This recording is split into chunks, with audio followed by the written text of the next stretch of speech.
Yes. So you alluded earlier to something that we encounter all the time, but may not always be able to identify. It's when students who are struggling in a subject don't have a content problem, they have an executive function problem.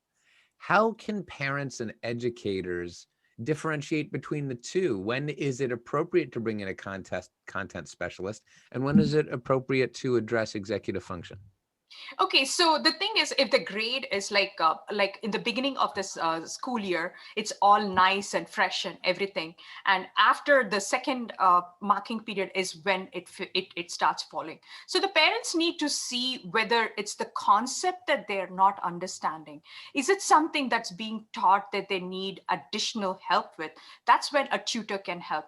But if their habits are not where it has to be, if the child is not writing down what the homework needs to be done or bringing back the materials that is needed for homework, I tell my students, your homework is not complete until you hand it in, right?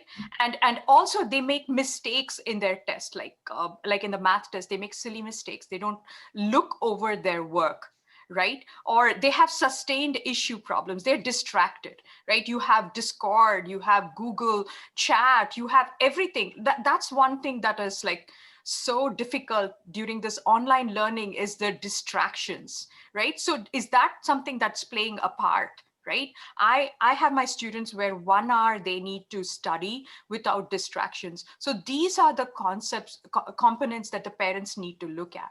If they need augmentation, they're struggling with the topic of understanding, a tutor will help. Tutor is a good idea, but then I ask my students to drive the tutor, right? Not drive their learning, right? You're not just a passive uh, participant there, you are active. You go after the tutor and say, I want to learn this, rather than your tutor driving it. This is what I tell my students. Are like, yeah, I have a tutor in math. Yeah, I'm like, what is it that you're doing in math?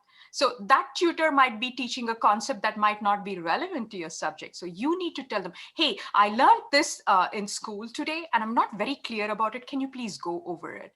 Or these are the topics that I would like to learn. Or these are the subjects that I have an assignment or a test next week. Please help me with that. So those are the kind of conversations that I teach my students to do it, right? The tutors, parents, they all have the best intentions for the students, right?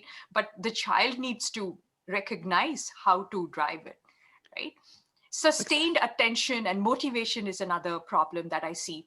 Just last week, one of my student girls said, oh, I start studying and after that I lose steam, I lose motivation to study, right? So that is something that needs to be worked on. That makes sense. So we should look not just at the product, what their grades are, but look at their process. Try Yes. to identify how they're getting there, what their inefficiencies are. And it's so common for kids to seem like they're studying, they're locked in their room. They say, I'm studying, don't bother me, but they're really listening to music, they're on the phone, they're chatting, they're talking, they're watching, they're not learning. Exactly.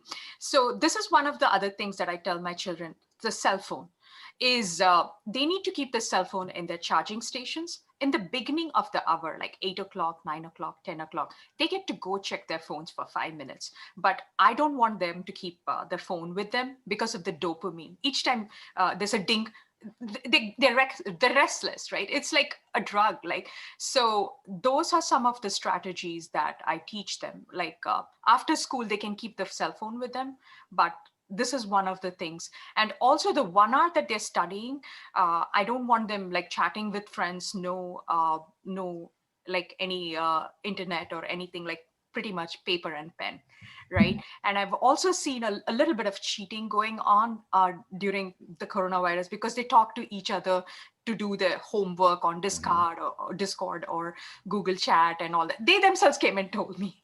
So that's how I do. I sort of work with them. That's great.